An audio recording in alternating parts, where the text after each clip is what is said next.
Aí agora eu vou me divertir dando um nó. Lembram que eu sempre comento que o gnosticismo, ele é um tipo de sincretismo, mas não naquele sentido, vamos fazer um sincretismo e misturar tudo e inventar uma coisa nova. Na verdade, ele é um diálogo interreligioso, ele participa de trocas filosóficas, ele absorve ensinamentos de outras tradições e forma um sistema coerente. Os gnósticos, eles não são pedaços de outros sistemas, eles estão um sistema coerente. Mas eles vão sofrendo influências e absorvendo ensinamentos de outros mestres, porque a gente viu pela história que a gente viu em Jesus, que ele absorveu o hermetismo no Egito, que ele viveu em Alexandria, ele provavelmente conviveu com as escolas filosóficas do estoicismo, do pitagorismo, do platonismo. A gente viu que no Evangelho de João havia a presença de uns gregos que estavam procurando Jesus, e Jesus estava indo ensinar os gregos. A relação dele com os essênios, e aí a questão dos antigos profetas, não só em relação ao mestre da retidão, mas a gente vendo que os essênios também vão falar coisas que os gnósticos falavam, como o espírito da falsidade presente em nós, o espírito da verdade, e a vida eterna e a vida transitória, e as questões das ascésias, das purificações. E Jesus vem da Galileia, então ele vem da tradição dos nazarenos, que vai beber lá da Caldeia, do zoroastrismo, das tradições da Merkavá, das Recalot, que é a Cabala mais mística, Então, a gente vai... e o hermetismo e a magia egípcia, claro. Então, a gente vê essa mistura dentro do gnosticismo. A gente está falando do Logos aqui, do Cristo. Mas olha como é que é no orfismo. O orfismo é uma das escolas de mistérios. O orfismo é importante para a tradição espiritual. E os hinos órficos, eles aparecem lá por volta do século VI e do século V AC, mesma época do Buda. Logo depois vem os pré-socráticos, uma época de influência espiritual muito grande. Então, sem entrar muito na mitologia e no orfismo, que nem é uma coisa que eu domino, mas só trazendo para vocês, olha a semelhança. Os órficos, eles reverenciam o Dionísio. O Dionísio, ele faz o quê? Ele desce ao mundo inferior e volta. Que é o movimento do Cristo. O Cristo desce ao mundo e retorna como Salvador. E Perséfone. Qual é a história da Perséfone? Ela mergulha no mais profundo Hades, ela se torna a esposa de Hades, se não me engano. E aí, na primavera, ela retorna e brota novamente. Então, esse movimento da Perséfone como a alma, a gente vai ver uma relação depois com a Sofia dos gnósticos, porque a Sofia ela é tanto a sabedoria divina como a alma que cai na matéria aprisionada, é esse movimento da Perséfone. E aí, lá no orfismo, a gente tem a ideia do ovo órfico, o ovo do mundo. E nele está enrolada uma serpente. E existe esse personagem aqui, que é o Protofanes, ou Protogonos. Por que eu trouxe o nome grego? Protofanes é a primeira luz. Proto, primeira, fanes, luz. Fanes, fósforo, luz. Então, a primeira luz. Quem é a primeira luz que a gente acabou de ver? O Cristo. Ele não é o primeiro raio de luz que vem da mente do Pai através da mãe Barbelô? Então, a primeira luz é Protofanes. O Cristo também é chamado de autogenes ou autogonos, autogerado. Ou primeiro gerado, protogonos, gonos, genes, de geração, gênesis, Então, na tradição órfica, a gente tem um ovo do mundo, um útero universal, Barbelô, que ao se romper, surge a primeira luz, o primeiro gerado, o filho único, o primogênito. Então, Aion, o tempo ou eternidade personificado, trouxe à existência o ovo do mundo. Do ovo do mundo emergiu Fanes. E aí os textos se confundem, se é com ou sem a intervenção de Cronos, o tempo, e Ananke, a inevitabilidade. A gente não vê na doutrina secreta que a manifestação é inevitável? Então é disso que o orfismo está falando também. Fanes significa o portador da luz. No orfismo grego, é o Deus da criação e da vida. Quem é que cria os éons e o pleroma divino? Cristo, Logos, que é a luz primordial. E que é a vida. A gente não acabou de ler que Cristo é a vida? Fanes é a vida. Mesma coisa. E ele pode ser comparado ao Eros primordial, ao amor primordial, o amor que vem de Barbelô, bondade e gnosis.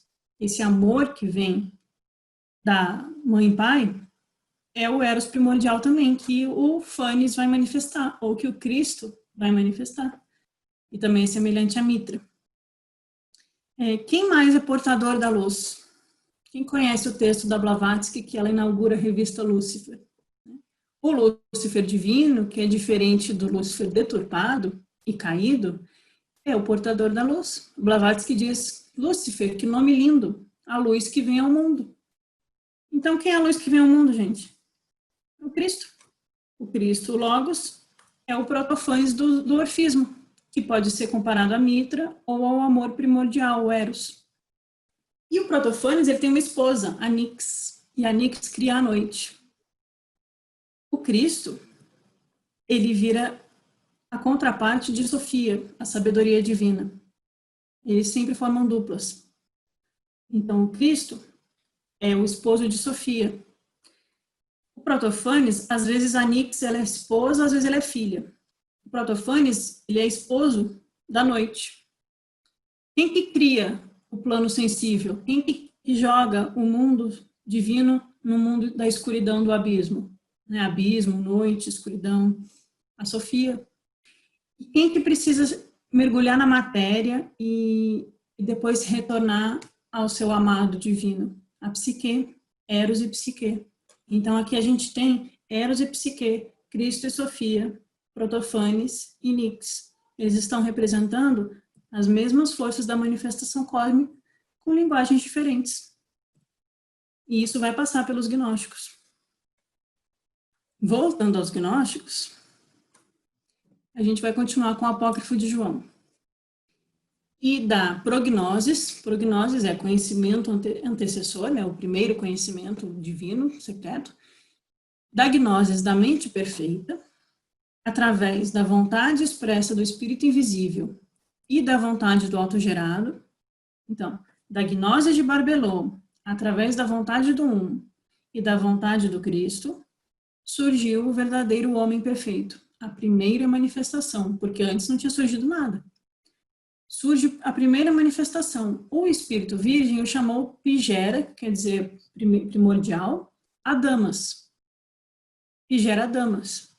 Ele o colocou no primeiro éon, junto com o poderoso autogerado, o Cristo. Então, o Cristo, junto com o Uno e com a Barbelô, dá surgimento ao Pigera Adamas, o Adão espiritual. Aqui não é humanidade, não é homem feito do barro. Aqui é como se fosse o Adão Cadmon dos cabalistas. É o primeiro Adão, o Adão primordial, o homem original, o homem perfeito. Que não é um homem no sentido de gênero, porque ele é andrógeno. E aí o Cristo se expande do um ao múltiplo. E ele vai pedindo que lhe sejam dados ajudantes. E aí, a partir desse pedido, surgem as 4 luzes e os 12 éons. Então, percebam que a gente tem o 1 e o 2. Quando surge o 3, ele se divide em 4, que se divide em 12. Né? Então, por isso, esse Cristo vai ser a coroa dos éons. Ele vai ser o criador do plano divino. E aqui é que a gente começa a ver que existem 12.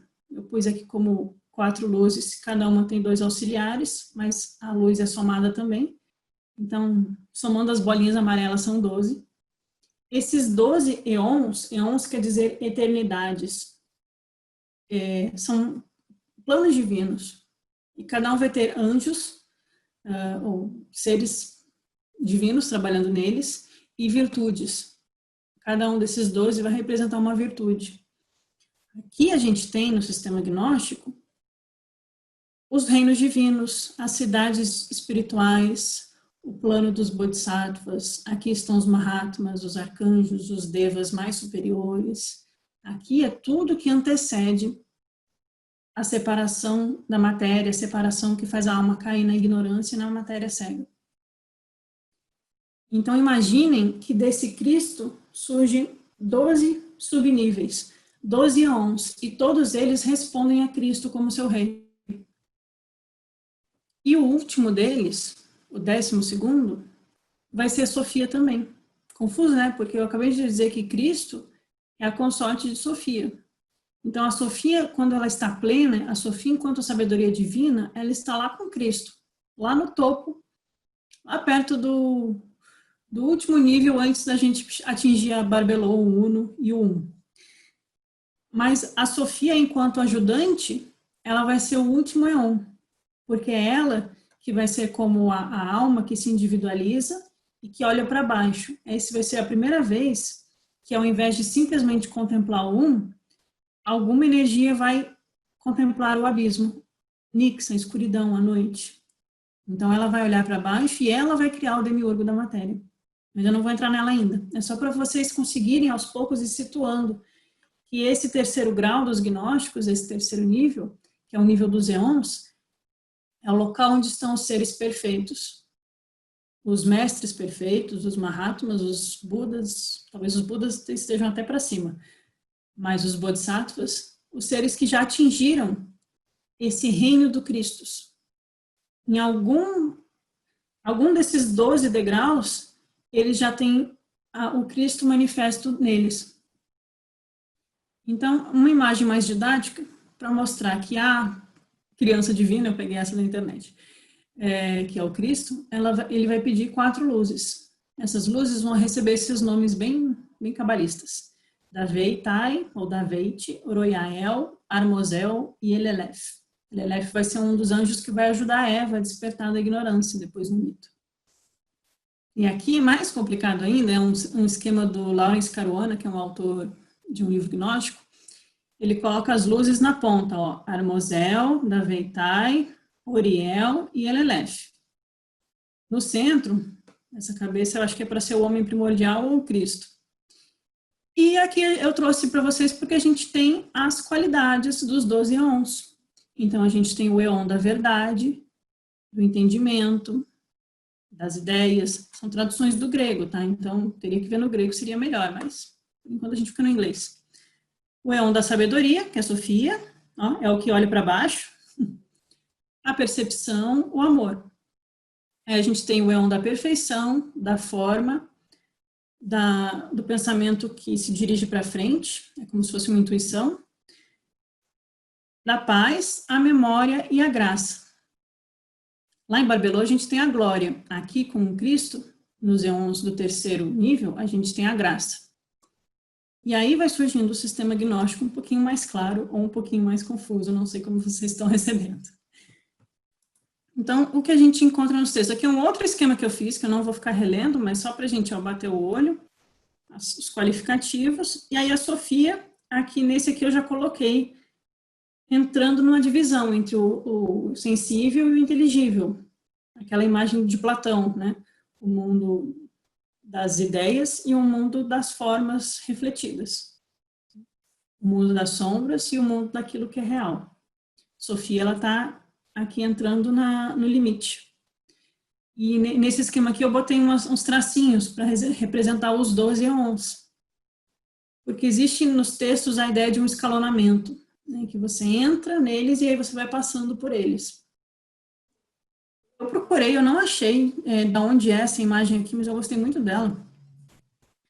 Esse aqui ele traz um pouco uma linguagem meio teosófica. Então aqui, ó, no lugar do Uno, ou do silêncio, está o Ein Sof, que é da Cabala. E aí do Ein Sof surge a mônada, ou o átomo primordial, né? E nesse aqui do meio, está escrito pai e mãe. Então, é a Barbelô do meio, pai e mãe. Então, do Ein Sof, com a mônada, o pai e mãe, surge Forrat, Cristo. Cristo, ele vai ser relacionado a Forrat, na Blavatsky. E ele também dá origem às 7 luzes, né? É o prisma com 7 raios. Só que aqui a gente tem 4 e 12, né? Então são sistemas diferentes. Mas essa ideia fica claro para a gente olhar. Acho que fica claro a gente enxergar a correspondência, né? Só mais 2 trechinhos de apócrifos. Esse aqui é o apócrifo de Tiago. Invocai o Pai, pois ele é o um. Cristo é o mediador entre vós, a humanidade aqui abaixo de Sofia, e o pleroma total. porque Cristo é o que gera os eons e o pleroma total é o que está acima do Cristo. A plenitude em vós brotará muito mais e a ignorância assim será extirpada. Então, o exercício do gnóstico é extirpar a ignorância, despertar a gnoses, encontrar a sabedoria, unir a sua alma ao amor divino, a sabedoria divina, e assim retornar à sua região de origem, que é o mundo do pleroma. A ignorância será extirpada por ti e por todos os que ouviram, os que realmente ouviram, né, na linguagem de Jesus. E no Tratado Tripartite, que é da escola de Valentino, que é um gnóstico muito importante do ano 150, mais ou menos, então ele é contemporâneo de Irineu, que é quem brigava com os gnósticos. Valentino, ele cria uma escola, ele estuda em Alexandria, ele estuda com os médio-platônicos, ele convive com o Numênio de Apameia, aí ele vai para Roma, ele cria uma escola, ele tem discípulos, ele redige textos, e Valentino é quem edita o Peixe Sofia, por exemplo. A gente tem na editora teosófica. O Tratado de Tripartite também é desse grupo de edições do Valentino, né? Ele era um grande editor de textos, né? Grande parte dos textos que sobraram para a gente hoje é graças aos esforços deles. E ele diz o seguinte, né? Mas agora ele, o Pai, compreende-se a si mesmo no silêncio. Sempre voltando aqui para o Uno. O Pai compreende-se a si mesmo no silêncio. Ele que é o grande, a causa da geração do pleroma, para a sua existência eterna, pois ele mesmo se gera, no sentido próprio, como inefável. O Pai se autogera como inefável, e ele é a causa de todo o pleroma. Vocês vão acostumando com a linguagem, vai ficando mais fácil à medida que a gente lê. Ele, o Filho, o Cristo, consolida os perfeitos. Os perfeitos é todos aqueles que estão nos eons. Ele que chamamos, em sentido próprio, de Salvador, Redentor, o bem-vindo, o amado, aquele que invocamos, o Paráclito da verdade, o Christus, a luz dos predestinados. Então, por que a gente popularmente ficou com essa ideia de que tem que aceitar Jesus e só Jesus salva? Não é nada disso. Nessa visão cosmogônica, só Cristo salva. Mas aqui não importa se você está chamando de Cristo, de Buda, se você está no sistema do orfismo, pitagorismo, da Vedanta ou do budismo. É entender que no mundo divino, na cosmogonia, no sentido mais metafísico, quem salva é Cristo, mas é o Cristo em nós, por isso ele é o Salvador. Jesus se torna um Cristo porque ele chegou nesse grau aqui, né? Jesus passou por essas iniciações.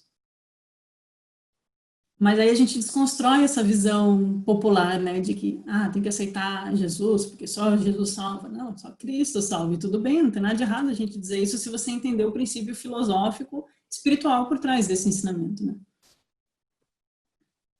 Aqui são fragmentos desses textos de Nag Hammadi. Tudo isso que eu estou lendo para vocês, é esses textos aqui.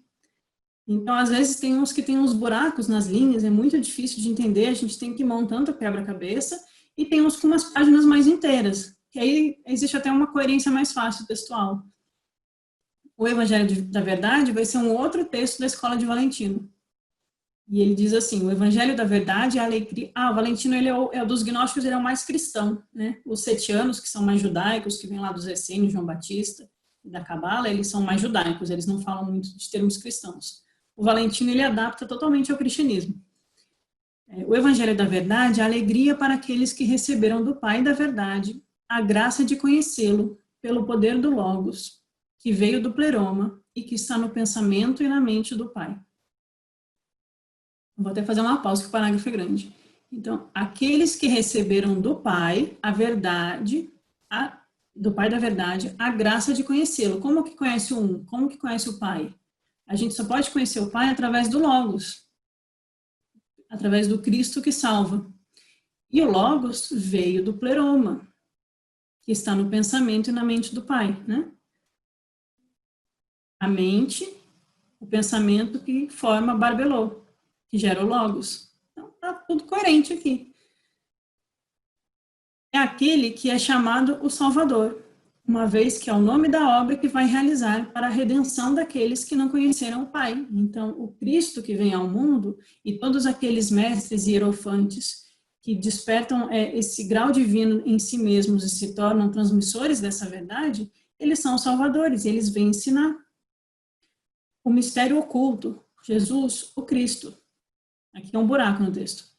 Através dele, ele iluminou aqueles que estavam em trevas por causa do esquecimento. Ele os iluminou e lhes deu um caminho. E esse caminho é a verdade que lhes ensinou. Então, Jesus, através do Cristo, iluminou, porque Cristo é a luz que vem ao mundo. Iluminou aqueles que estavam no esquecimento. Essa é uma ideia platônica. A alma que cai no mundo e, por causa das forças da matéria, ela se esquece, ela se cega, ela fica embriagada. E aí Jesus é um desses que vem trazer esse ensinamento de sabedoria e ilumina e dá um caminho que tem etapas. E esse caminho é a verdade. Por isso que tem aquele, eu sou o caminho, a verdade e a vida. Cristo é o caminho. Porque o caminho vem lá de baixo e passa pelos 12 ons até Cristo. Cristo é o caminho, é a verdade e a vida. Porque o autogerado é a vida, é o poder da vida. Jesus não está falando dele, ele está falando do Cristo. Então ele revela seu ser oculto, que é o seu filho. O pai revela o ser oculto, que é o filho. O filho é o manifesto daquilo que é oculto. Ele é a luz que se manifesta. De modo que por meio da compaixão do pai, os eons possam conhecê-lo, terminar sua fatigante busca do pai e repousar nele, sabendo que isso é o repouso. Imagina, repousar a alma fatigada, castigada, a alma que está afundada na matéria, lidando com todos os poderes dos arcontes, dos vícios, das opressões do mundo, do sofrimento. Essa alma, quando desperta o Cristo, ela finalmente, a partir da compaixão do Pai, ela atravessa os eons e ela encontra no Pai o repouso.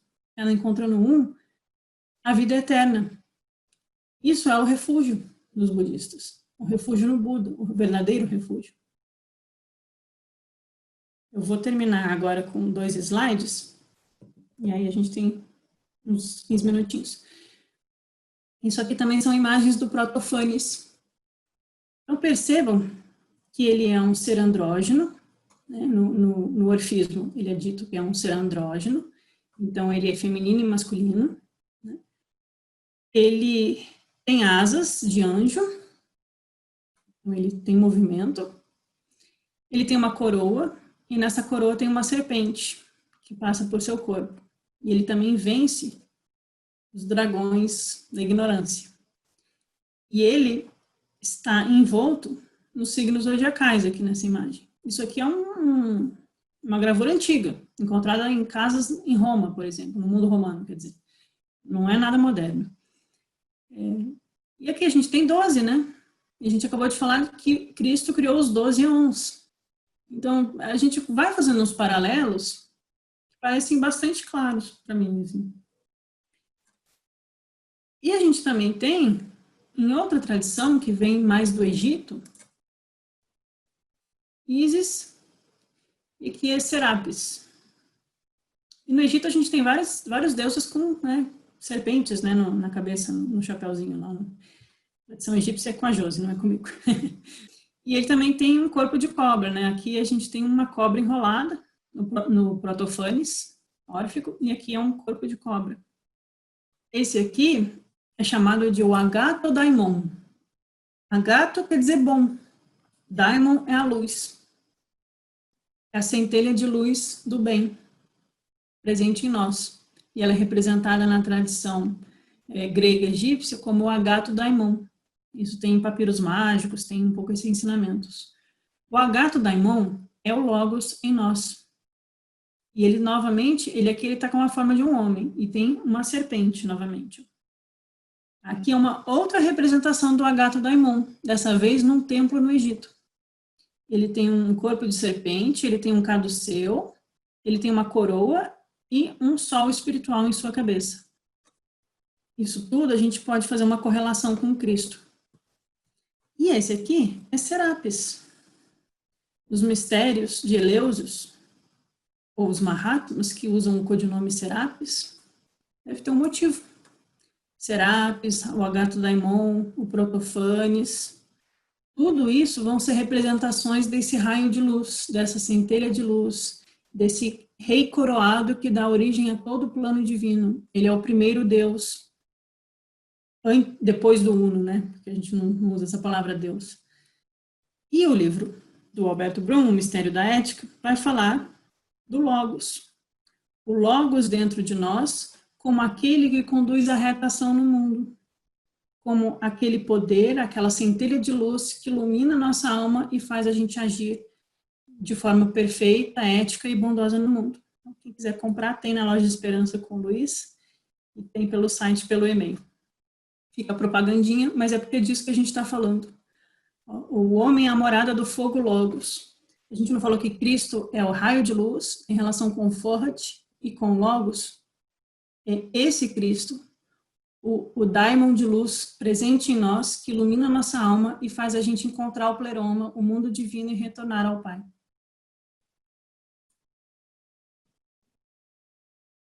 Ah, sim, o Ricardo Rocha, ele perguntou se a protenóia é o Sol. Lembra que tem o Uno e a protenóia Barbelô, que é o segundo. No sistema gnóstico, o Uno é o Sol. A protenóia é a Lua, que recebe o reflexo do Sol, né? Porque ela é o reflexo, ela é a imagem do Uno. Então é Sol e Lua. E eu esqueci de citar um mito que eu vou trazer semana que vem com o texto da Blavatsky. O Cristo, ele é comparado a Mitra, né? E os pais de Mitra são o Sol e a Lua. Mitra é a criança que nasce na caverna no dia 25 de dezembro. Então, toda essa confusão que surge com Jesus é por causa dessas comparações que a gente tem com o orfismo, com as tradições gregas, com Ísis. Ísis parece muito com Maria, Ísis é a mãe de Horus, que alimenta no seu seio, tem as estátuas lá no Egito. E tem Mitra também, que ele nasce numa caverna no solstício de inverno, quando surge o novo raiar do sol. Então, o sol e a lua são os pais do Cristo, no mito gnóstico. Marcelo, Salvador significa salvador do quê? Da ignorância? Sim, é o salvador da alma.